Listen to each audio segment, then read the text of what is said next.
Locked On Podcast Network presents Locked On Sports Today. Anthony Edwards was not having a sweep. Now, can the Minnesota Timberwolves claw their way back into the NBA's Western Conference Finals? Also, which team is in the driver's seat with the first big checkpoint having crossed in the MLB? And basketball has lost its biggest fan. I'm Ross Jackson, in for Peter Bukowski, and you are Locked On Sports Today. I'm Peter Bukowski, starting your day with the can't-miss stories and biggest debates in sports. You're Locked On Sports Today. Searching all major sports. Found. Let's start with the biggest story. Well, the Dallas Mavericks unfortunately couldn't get it done when it came to the sweep, but each and every day, Nick Angstead gets it done over at Locked On Mavericks, and he's joining us here today to recap what was almost the sweep that we were all waiting for, but unfortunately a 100-105 loss to the Minnesota Timberwolves. Nick, what was it that got in the Mavs' way in this potential closeout game? Ross, I want to say, love Peter. It's an honor to be here with you today. I would like to say. Always. The Dallas Mavericks, they've been playing the same kind of formula every single one of these games. The Mavs were up 3-0 going into this game, and they've been playing a formula where you play them close and you make sure that you stop the stars of the Minnesota Timberwolves. Anthony Edwards hadn't really had a great game yet. Karl-Anthony Towns hadn't had a good shooting game at all yet at this point.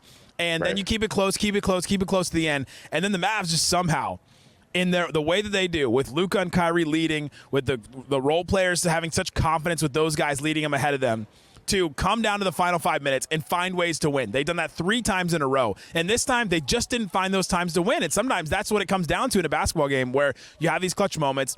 A 3 doesn't go down here. A turnover gets thrown here. Another team hits 2 threes. Cat hits 2 threes that were absolutely massive in this game down the stretch to give the Timberwolves a lead. And the shots just didn't go the Mavs' way on that side. The Mavs couldn't find the extra ways to make it happen. But there's nothing really in this game that you feel, man, the Mavs just aren't going to be able to win one more out of the next 3 here. So you feel okay coming out of this one, even though you did have a chance late to close this one out. Yeah, the role players really kind of took over for the Dallas Mavericks. We could hear a little bit of the broadcast team talking about the duo of Karl-Anthony Towns and Anthony Edwards kind of outperforming Luka and Kyrie, but it was really sort of those other players around that kept them in. They say that role players play better at home. Are they going to be able to show up in Minnesota for Game 5? Yeah, that's been the thing so far, is that, man, that Luka and Kyrie have been the 2 best players in this series so far.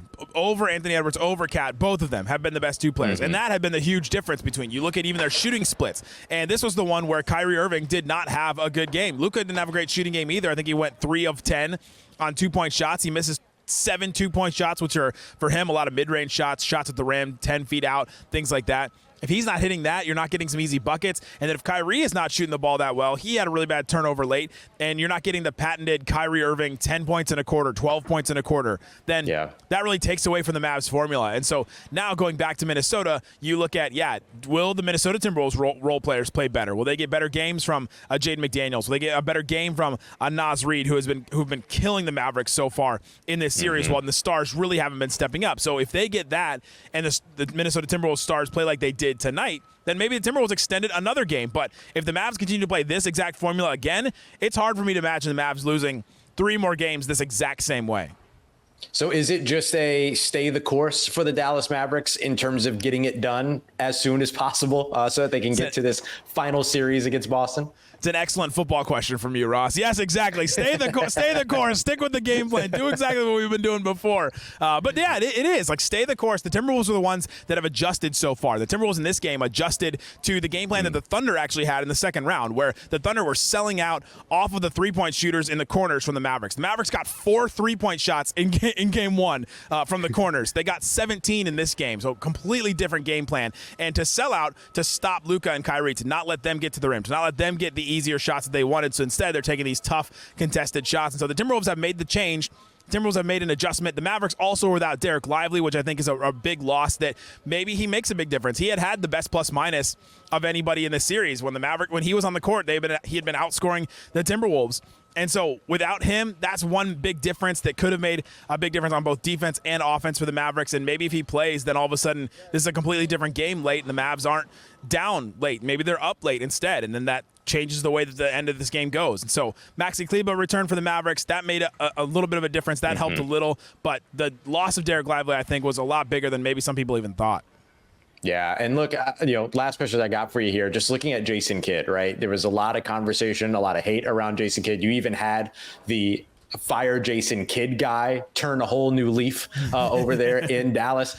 When it comes down to a potential finals appearance, or I think it's safe to say an expected finals appearance at this point, doing it in a situation to where people thought Kyrie and Luka weren't going to be able to work together, all of that. What does this say about Jason Kidd and his potential future tenure in Dallas? Yeah, you may be even talking to a guy that was a fire Jason Kidd guy at a certain point during the season. But man, like, he has completely turned it around, and you can't deny the success that this team has had in this run right now. It's a season success. Let's say they are the first team ever to lose a 3-0 lead and to not go to the NBA Finals. It's still a big success of a season for the Dallas Mavericks. Like, they are playing with house money completely right now, but it won't feel that way to Mavericks fans that they do, because they're one win away from going back to the NBA Finals for just the third time in franchise history. So I think that Jason Kidd has proven that he can be a playoff coach, that he can take a team and elevate them to the next level, that, like you mentioned, he can keep two stars together. He can keep Luka and Kyrie playing on the same way. Imagine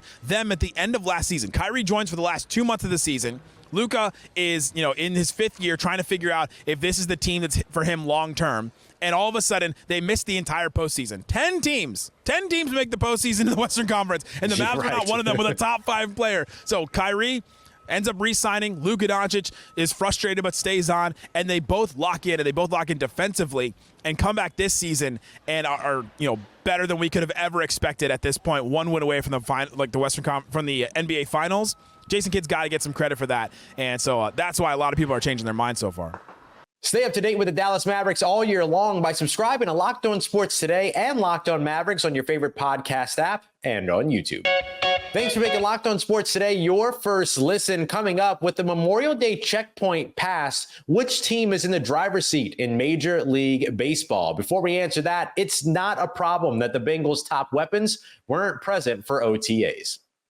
It's winner take all time in the NBA and NHL, and FanDuel is giving you a shot to bring home a big win of your own. Right now, new customers will get $150 in bonus bets by winning any $5 bet as their first bet. That's $150 to bet on spreads, money lines, player props, and much more. So let's take a look at some way too early Super Bowl lines. FanDuel loves the Niners. San Francisco is the favorite to be Super Bowl champions at plus 550. Right behind them is the Kansas City Chiefs at 6-1. Baltimore Ravens are the only other team with Super Bowl odds better than 10-1 at plus 950. Meanwhile, the Bengals, Bills, and Lions are all at 13-1. And what about them Dallas Cowboys? Well, they're 15-1 to hoist the Lombardi. Visit FanDuel.com/locked on to make every playoff shot count. FanDuel, America's #1 sportsbook. If you're catching this episode after checking out your favorite Locked On show, make sure you subscribe to Locked On Sports Today on YouTube or wherever you get your podcasts so you never miss an episode. Not in attendance at Cincinnati Bengals OTAs were wide receivers T. Higgins and Jamar Chase. However, our Locked On Bengals host, not concerned one bit. Wouldn't read anything into the wide receiver absences. We know exactly why or what's going on with those guys. And I guess you did pose the question as to whether or not we would see Jamar this week. And then we've got the answer, at least as of Tuesday. Trent Brown continues to be absent as well, which just means Amarius Mims is getting more work with the first team, which I don't necessarily see as a bad thing, but it would be nice to get Trent Brown in to start getting some work as well. And Sheldon Rankin's another veteran. So veteran players who haven't been there, I wouldn't read too much into any of that. Zach Taylor kind of said the same thing. Hey, the Houston Texans have been a vibe all off season in the NFL, and they're continuing those good vibes for their fans by signing one of their best to a long-term extension. The Texans and wide receiver Nico Collins inked a 3-year with $52 million guaranteed, and the deal with bonuses could total $75 million. The 25-year-old Collins is coming off of his best season so far, in which he had 80 receptions, 1,297 receiving yards, and 8 touchdown catches in just 15 games.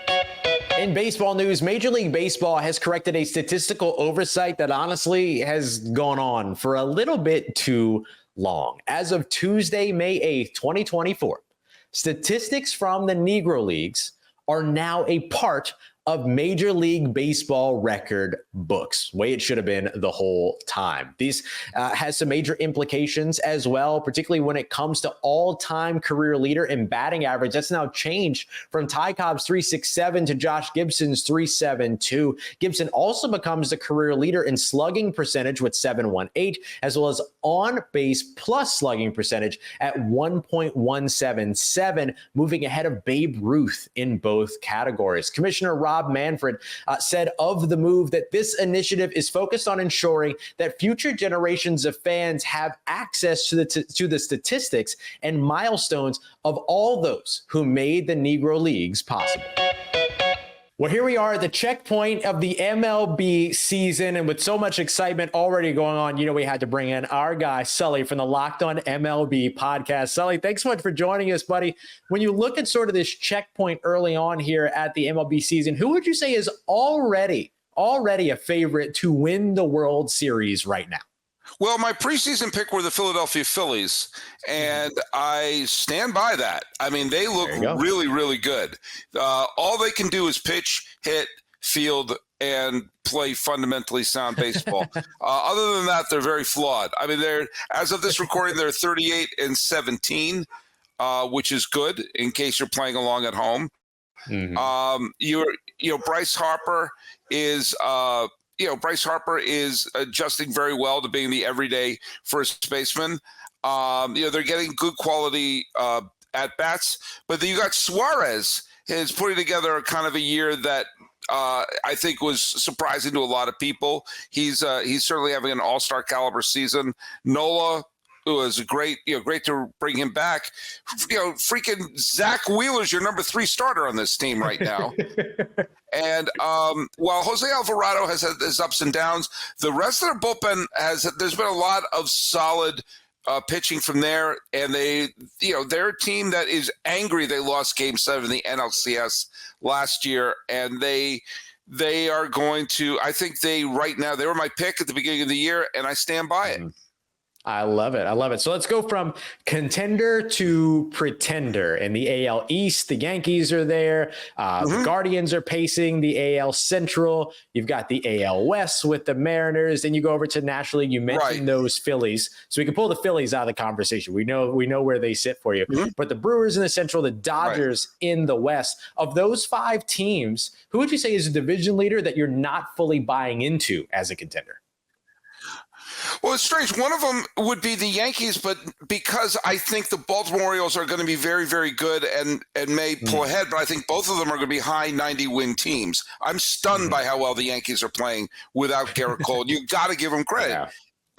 Soto is going to make all the money. There'll be no more money left in the world after he signs his deal with whomever signs him.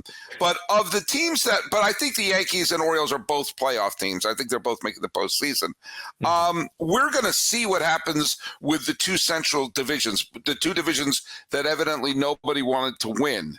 We'll see how Cleveland went on this massive run recently. Right. And they look very good right now. They ironically can hit. All these years they had great pitching, couldn't hit. I'll see what happens with Milwaukee. And we'll also see what happens with Seattle, because Seattle right now is barely above 500. And a lot of things has gone wrong with that team. So those are kind of the iffier divisions where a lot of things can go wrong and go right.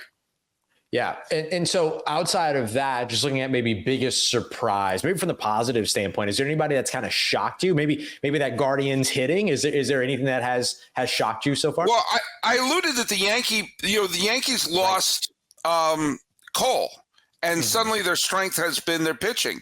Rodon realized he was a major league pitcher. Gil is having a phenomenal year. At this point, Cole may come back as a long man by the way that the Yankees. So if you had told me the Yankees would be having this type of a year, and it was based a lot of it on their pitching staff, I would say, oh, Cole must be running away with it. And he's pitched as many innings as I have this year.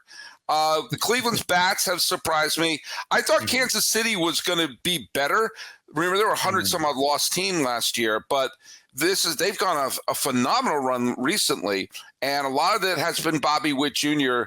And also, they signed major leaguers. It's a novel concept. Right, so I think those have been some of the real positive surprises. I think the rise of the Royals. The Guardians we knew were going to be decent because they could pitch, so naturally they start hitting because nothing in the world makes sense anymore. But but the Royals turning it around, who knows? I mean, there's still 2/3 of the season to go, but we'll see. Yeah. Coming back from any kind of rough start like that is pretty impressive, nonetheless. What about biggest disappointment? Who hasn't lived up to the expectation? Oh, the Astros. The Astros just look bad. Yeah. And they have a couple of decent streaks in them, but they've looked bad.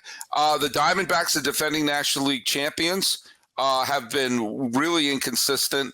And the Toronto Blue Jays have to fire their manager before I finish this sentence because they're already talking. This is the third straight year I've been saying they need to make a managerial change. And now they're talking about should they trade away Guerrero? Should they trade away Bichette? I said, hey, how about you make a managerial change and before you put 2 sticks of dynamite and blow the team up? This team should be contending for a pennant, not going around, having other teams kick the tires and picking the meat off the bones. The Blue Jays are by far the biggest disappointment of this year. Yeah, and to further the disappointment, Sully, you finished that sentence, and they did not fire their manager. So you see? Yeah, I know. We just Listen can't. Listen to me. So you've got the Phillies coming out of the NL, out of the National League, as like the favorite for the World Series. Let's wrap up. Maybe we've seen weird National League champs recently, but as of right now, I think Philadelphia is the team to beat. All due respect to Los Angeles, who obviously have a tremendous amount of talent. Yeah, for sure. So if that's the case, who do they have to take on from the AL in that matchup for you? I mean, right now I would say the Yankees. But I do not sleep on Baltimore, who are in the middle of a 5-game winning streak right now. Yeah. And do you know what? Don't sleep on a team like Cleveland, who have the exact type of team that could get into the postseason and then catch a team napping. Remember, the Yankees were a 99-win team last year, and they got taken to the woodshed by Houston in the league championship series. I mean, there's ebbs and flows. I think the Orioles have the best overall talent, especially if they tighten a few things up here or there. But then again, the Yankees are going to put Garrett Cole into their pitching staff. That's like, picking a waiver pick for them. I would say Baltimore or the Yankees will play Philadelphia. So they're either going to party like it's 1983 or 2009. Or 1950 for that matter. On Major League Baseball and more of Sully's encyclopedic knowledge of the game and history of baseball by subscribing to Locked On Sports today and Locked On MLB on your favorite podcast app and on YouTube. Coming up, the world of basketball lost a legend. Basketball has lost its biggest fan when Bill Walton passed away, as our Locked On NBA hosts David Ramil and Matt Moore discuss. The NBA lost a giant on Monday. Bill Walton passed away at the age of 71 after a brief bout with cancer. Walton, obviously a legend in the game. David, what was your reaction to the passing of Bill Walton? I've been lucky enough to meet him a couple of times and talk to him because he was always what impressed me is that he was such an unwavering supporter of all things basketball. Like, you hear guys that are talking about the brotherhood and everything else, but this is a person that, at least from what I saw, really embodied that. He was there at the Hall of Fame receptions. He was there at the Hall of Fame, media sessions and things, events that he didn't have to attend. And this was in his older age, obviously, limping, walking with a cane, and obviously older. This is a 7-footer who's battled foot injuries and back injuries his whole career, his whole life. And who I didn't know he was battling anything, to be honest with you, because he was the same Bill he'd always been. And yet he was still gracious with his time. He still talked. He was friendly and, again, supportive of everything about the league. He was there in Indiana at the alumni events, doing what he'd always done, again, supporting the guys around the league. Just, you can't tell the story of the NBA without him. And that might seem hyperbolic, but during what a lot of people consider a bleak or dark time in the NBA of the late 70s, a team that didn't really stand out, or maybe might not be remembered historically. The Portland Trailblazers team of 1977 was as fun a group as you can watch. And if you haven't read David Halberson's book, The Breaks of the Game, you're doing yourself a disservice. That was a fantastic story. That was not even about the 77 team. It was about the aftermath.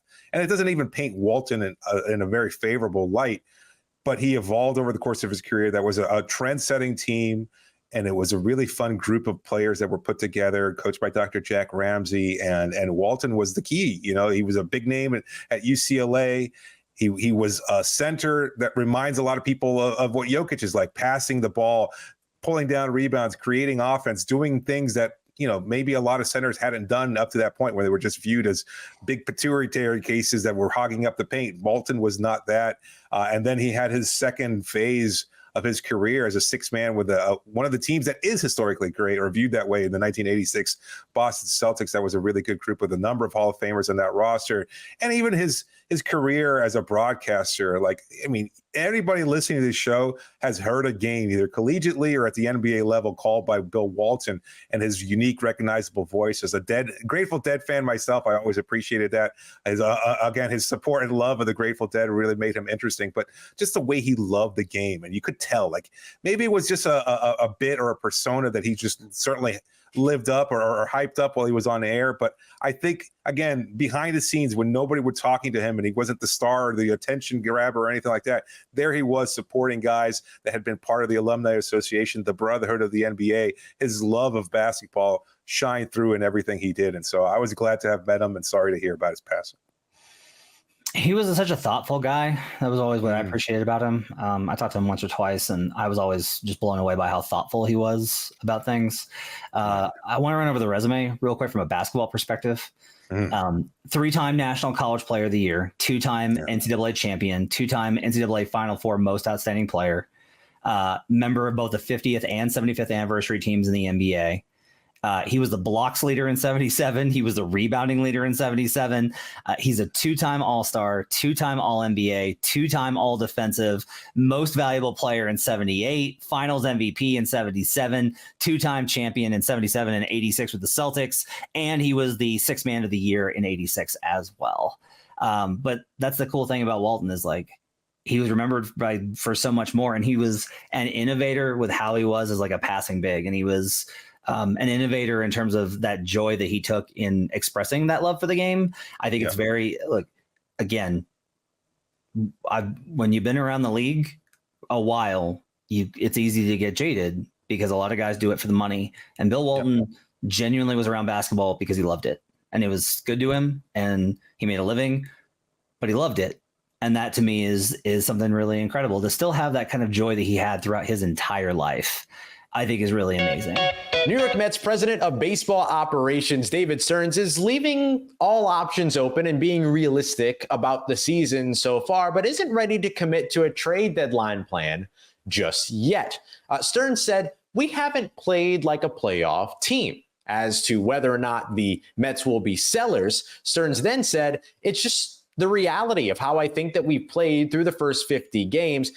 That doesn't mean that we won't, but we've got to show it." And I think that we have a group of players that are very committed to that goal, that is determined to play better. But until we show it, it's a reasonable question. Now, remember that this is a team that's well behind the Phillies in the NL East and has the largest payroll in baseball at $300 million. I guess, as they say, more money, more problems. Hey, if you're catching this show after checking out your favorite Locked On show, make sure you subscribe here to Locked On Sports Today on YouTube or wherever you get your podcasts so you never miss an episode. Also, if you're a new subscriber to Locked On Sports Today, we're here for you, breaking down the biggest stories in sports every single day. Coming up on the next Locked On Sports Today, what big storylines will emerge from OTAs in the NFL? So at least until tomorrow, stay locked on sports today.